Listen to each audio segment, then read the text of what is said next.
Fala, galera do terceiro ano do Colégio Costa e Silva. Um abraço especial aí pro terceiro ano D, mas também tô com saudade aí do C, do E, do F e do G, tá? O assunto da nossa prova vai ser evolução, tá? Um assunto que eu comecei a falar em sala de aula e vai ser esse o assunto da nossa prova. Vou fazer uma revisão rápida. Espero que se baseie nessa revisão aqui para fazer a prova, beleza? Bom, começar aqui falando sobre a questão do Enem. Alterações do genoma podem ser ocasionadas por falhas no mecanismo de cópia e manutenção do DNA que ocorrem aleatoriamente. Assim, a cada ciclo de replicação do DNA, existe uma taxa de erro mais ou menos constante de troca de nucleotídeos, independente da espécie. Partindo-se desse pressuposto, foi construída uma árvore filogenética, que é essa figura que está aí em tela de alguns mamíferos, né? Todos eles são mamíferos: cavalo, vaca, ovelha, veado e porco. Conforme a figura, na qual o comprimento da linha horizontal, essa linha horizontal aqui, ó, está relacionado ao tempo, tá? Ou seja, quanto maior a linha, maior o tempo de surgimento da espécie e do seu ancestral.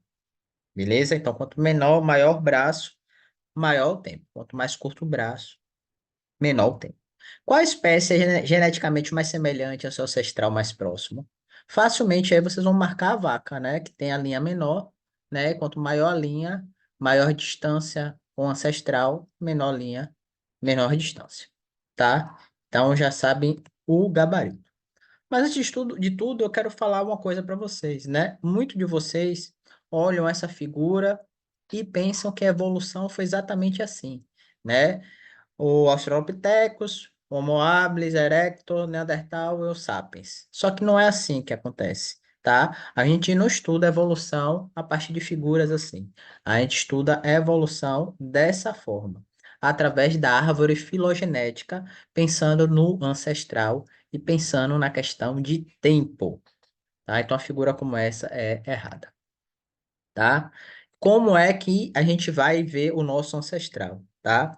O nosso ancestral vai ser exatamente aqui, ó, esse ponto aqui, ó. Esse ponto aqui é onde estão é o ancestral.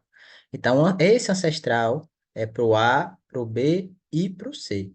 Já que nessa onda de convergência, vai ser um ancestral para o B e para o C. E aqui, somente aqui, é o ancestral do C. Beleza? Então, só olhando isso, a gente sabe que o ancestral da vaca está aqui, ó, da vaca e da ovelha, e ela vai ter a menor distância e o menor tempo referente ao seu ancestral e o surgimento dela. Só lembrando a vocês que a gente tem duas correntes de pensamento: o fixismo, que é uma questão mais bíblica, religiosa, né? Onde que acredita o fixismo, que as espécies não mudam com o passar do tempo. Ou seja, um criador fez e elas se perpetuaram, se mantiveram imutáveis, não mudaram ao longo do tempo.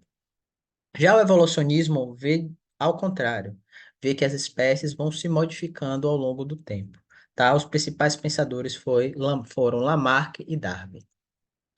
Só para mostrar para vocês como a evolução está presente no nosso dia a dia, eu vou falar rápido de duas características que marcam muito as sociedades do mundo, né? E sim, um problema muito grave que é o racismo, tá? Quando a gente pensa em cor da pele, a gente tem que pensar aí numa célula, que é o quê? O melanócito, que é essa célula aqui, ó, tá? O melanócito vai produzir uma proteína que é chamada de melanina, e é essa melanina que vai dar coloração à pele, tá? A coloração da pele está apenas nessa pequena região aqui, ó.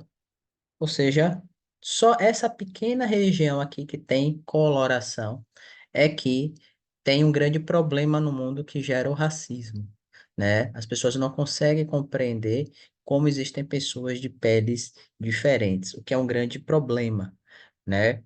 Já que é apenas uma proteína que dá coloração à pele. Por que essa proteína dá coloração? Isso tem a ver com a radiação. Regiões do planeta onde tem maior radiação, as etnias daquele lugar ali, vão ter peles mais retintas. Regiões do planeta onde tem menos incidência de sol, etnias desses locais vão ter peles mais claras. A diferença é só isso. É a luminosidade, a radiação solar, tá? Então perceba que pessoas que têm peles mais retintas é porque sua ancestralidade está relacionada às regiões do planeta que teve maior luminosidade. E o inverso é exatamente que pessoas que têm pele mais clara é porque sua ancestralidade está relacionada nas regiões do planeta onde tem menor incidência luminosa, tá?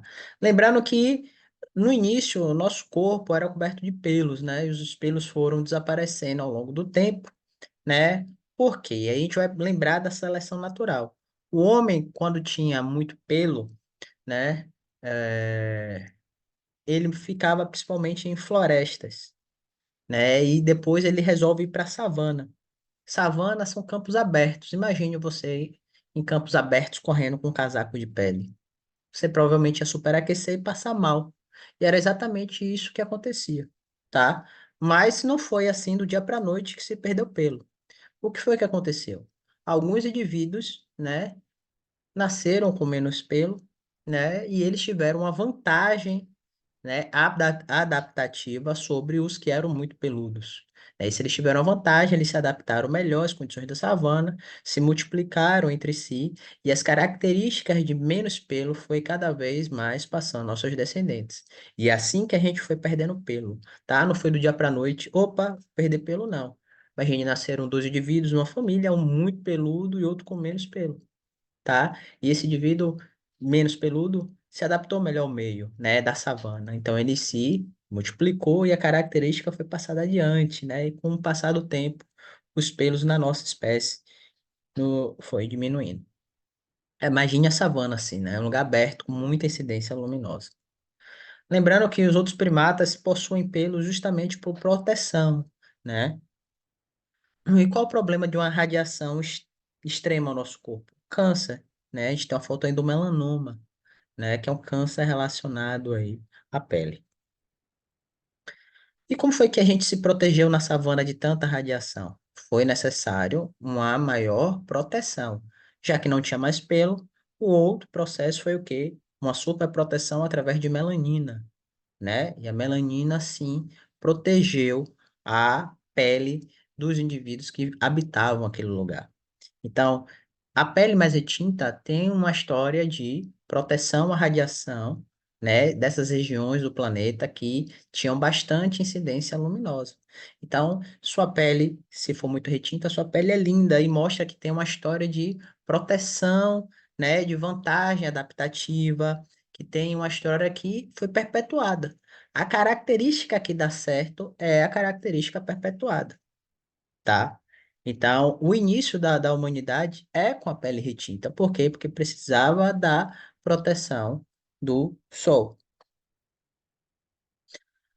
E da outra forma também, se você tem uma pele mais clara, você também tem uma característica bonita também. Porque você também tem uma questão aí de ancestral de característica que foi preservada por um povo. Então, todas as nossas características são muito bonitas, porque características que são bonitas são aquelas que perpetuam na nossa espécie. Tudo que é ruim geralmente tende a desaparecer. O que é bom permanece. Então, independente de como você seja, saiba que você é muito bonito ou muito bonita. Porque todas as suas características, cabelo, pele, nariz, estão relacionadas à sobrevivência de grupos ancestrais, tá? O cabelo também tem uma característica de seleção natural. Países onde tem uma maior incidência luminosa precisam de cabelos que mantenham a umidade. Por isso nasce aí o cabelo crespo. Cabelo crespo tem uma maior resistência, né? Ele consegue manter maior umidade. Isso é muito interessante, ele resfria maior o crânio. Então, isso é bom para justamente populações que vivem em locais muito quentes. Então, todo tipo de cabelo tem o seu porquê, todo tipo de pele tem o seu porquê, não é à toa, né? E tudo é isso são características adaptativas que vão deixar a pessoa mais adaptada a uma determinada região. Só para vocês terem ideia, a variedade de cabelo está muito relacionada à posição que o bulbo capilar está presente. Por exemplo, cabelo liso, bulbo capilar, assim, ó, bem retinho. Já um cabelo cacheado, ondulado, o bulbo capilar é mais inclinado. E o cabelo crespo é um bulbo capilar muito mais inclinado a isso. Então perceba que é a mesma coisa. O que vai diferenciar muitas vezes o cabelo é justamente a região onde o bulbo capilar está inserido, né? Mostrando que existe uma igualdade aí entre as diversas etnias. O que que Lamarck falava? Lamarck tinha duas leis. A lei do uso e desuso, ele falava, olha, se eu tenho uma característica, quanto mais eu uso, mais ela se transforma, mais ela cresce, mais ela fica forte. E o contrário também é certo. Quanto mais eu não vejo, não movo uma característica, um órgão, ele vai o quê? Atrofiando. Tá? Isso é verdade? Não, né? Por exemplo, eu sou baixinho, vocês me conhecem. Se eu me esticar muito, eu não vou crescer, infelizmente, né? Então não tem relação.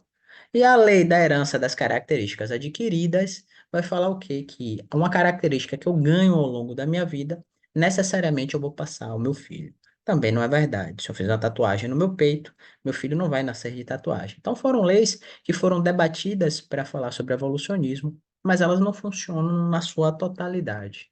E o outro pensamento foi darwinismo, que vai falar justamente da seleção natural, né? O meio seleciona a característica mais adaptada, a característica mais vantajosa. No início, Darwin não foi muito bem compreendido, né? Porque ele falava que existia uma interação, uma ligação de parentesco do homem com o macaco. Os jornais não entenderam muito bem aquilo, né? Eles compreenderam que o homem veio do macaco, isso não é verdade. A gente tem um ancestral em comum, mas o homem não veio do macaco. Lembrando que tem seleção sexual também, né? Algumas espécies aí, os machos vão ter características justamente para atrair o seu parceiro para poder procriar.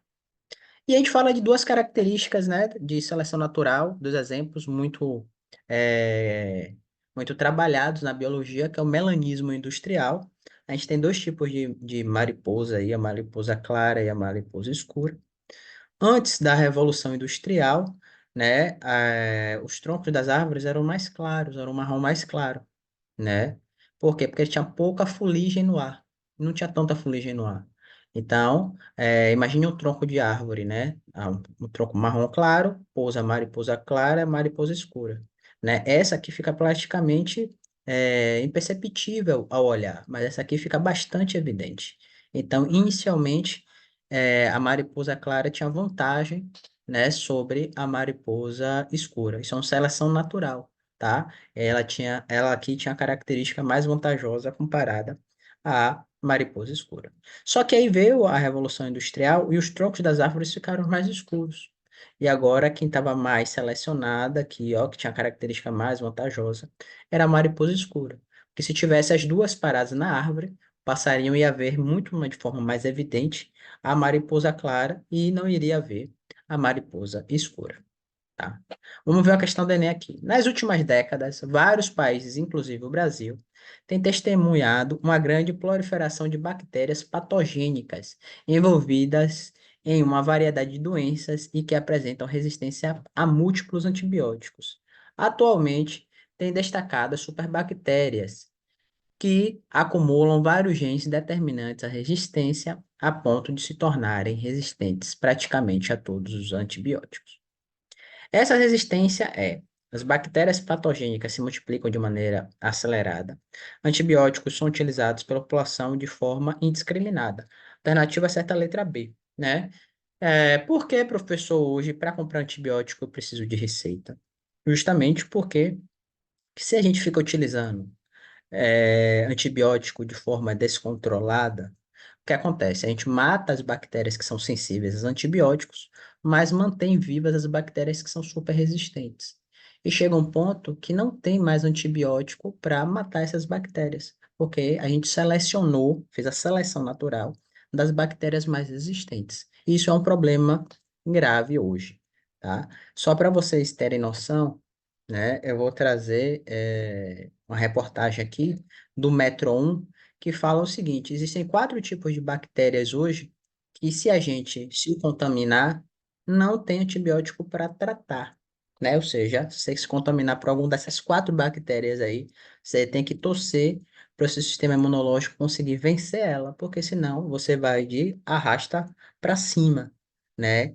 E aí, professor, o que é que faz? Né? Torcer para o sistema imunológico. Agora eu pergunto para vocês, onde é que essas bactérias estão, né? As pessoas geralmente pensam que essas bactérias estão nas ruas. Às vezes as pessoas pensam que essas bactérias estão em cemitério. Mas a grande verdade é que essas bactérias estão na sua totalidade em hospitais. Os hospitais são ambientes extremamente infecciosos, né? E você tem que ter muito cuidado quando você vai no hospital, uma UTI, para cuidar de alguma pessoa, né? Por quê? Porque é um ambiente que tem muitas bactérias e muitas bactérias resistentes, né? Então, quando for no hospital, proteção, evite ficar tocando, se esfregando, de preferência use máscara e quando chegar, né, coloque essa roupa para lavar e tome um banho. Bom, o que é que a ciência tem feito para evitar isso, né? O Instituto Butantan vem trabalhando novas moléculas aí para combater essas superbactérias. Bom, Darwin não sabia sobre DNA, né? Então, Darwin percebia que existiam diferentes seres, né? E esses seres aí, o mais apto, o mais adaptado, a característica mais vantajosa, se perpetuava. Mas ele não entendia como aparecia tanta variedade. E por isso é que surge uma teoria que é o neodarwinismo, que vai misturar conhecimentos de DNA com conhecimentos de seleção natural. Charles Darwin apresentou em 1859 o livro A Origem das Espécies, suas ideias a respeito do mecanismo de evolução pelo processo de seleção natural. Ao elaborar a teoria da evolução, Darwin não conseguiu obter algumas respostas aos seus questionamentos. O que esse autor conseguiu demonstrar em sua teoria? A. Sobrevivência dos mais aptos. B. A origem da variação entre os indivíduos. Então, a alternativa certa é a letra B. A origem da variação entre os indivíduos. Darwin conseguia perceber a seleção natural, ele conseguia falar que o meio selecionava a característica mais vantajosa. Sempre assim a seleção natural. Mas ele não sabia entender porque existiam tantas características diferentes, tá? E aí é que vai surgir exatamente a origem do neodarwinismo. O que é o neodarwinismo? O neodarwinismo é o conhecimento de Darwin, de seleção natural, mais conhecimento de genética. Por exemplo, aqui, ó, Darwin não sabia explicar a variabilidade, mas a variabilidade acontece por causa de mutação e recombinação gênica, tá? Então, as mutações criam a variabilidade. E porque tanta variabilidade dessa é filtrada pela seleção natural, que vai escolher a característica mais vantajosa. Então, imagine aí que você tem num, num lago três tipos de passarinhos aí. Um de bico fino, que propicia a pesca, um de bico curvo e um de bico arredondado. Então, perceba aí que as mutações causaram diferentes tipos de bico. Mas qual que está mais adaptado para pescar? O pássaro de bico fino. Então, aqui as mutações causaram a variabilidade, mas a seleção natural vai escolher, vai selecionar o pássaro que tem a característica mais vantajosa, que vai ser o pássaro de bico fino. Bom, outros fatores que vão atuar na variabilidade, né? Seleção natural, a gente já falou, a migração e deriva gênica. Eu vou falar rapidinho dos dois. O que é migração? Imagine aí que aqui, ó, a gente tem besouros verdes e besouros laranjas, né? Quando o besouro laranja aqui, marrom, não sei a cor rosa, salmão, sei lá, ele migra, faz o processo de migração, né? Ele leva aqui as suas características, os seus genes, né? E começa a misturar as suas características, né? Ao besouro verde. Com o tempo, vai ter essa mistura aqui, besouro verde e besouro salmão, marrom, não sei.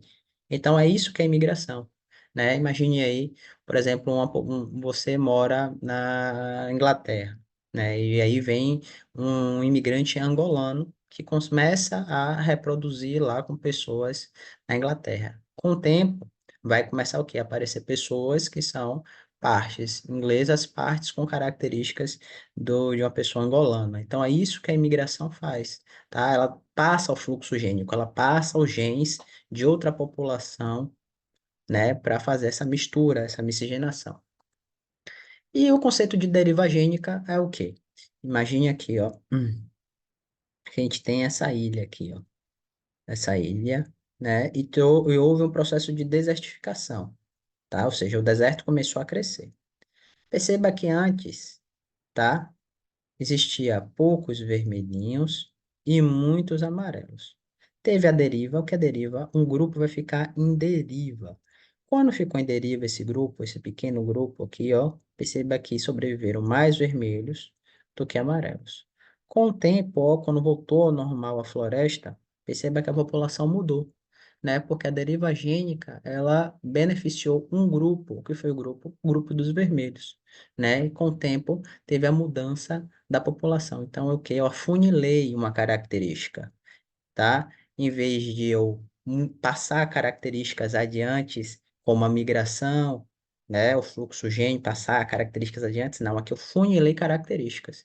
Em vez de eu ter várias características amarelas, eu afunilo a característica e tenho apenas características da população em vermelho. Bom, é isso, mais ou menos o conceito da prova. Espero que vocês se deem bem. Boa sorte e até um dia quando que eu vou reencontrá-los. Não sei quando, mas espero que vocês fiquem bem. Beleza? Um abraço, meu povo. Até, até breve.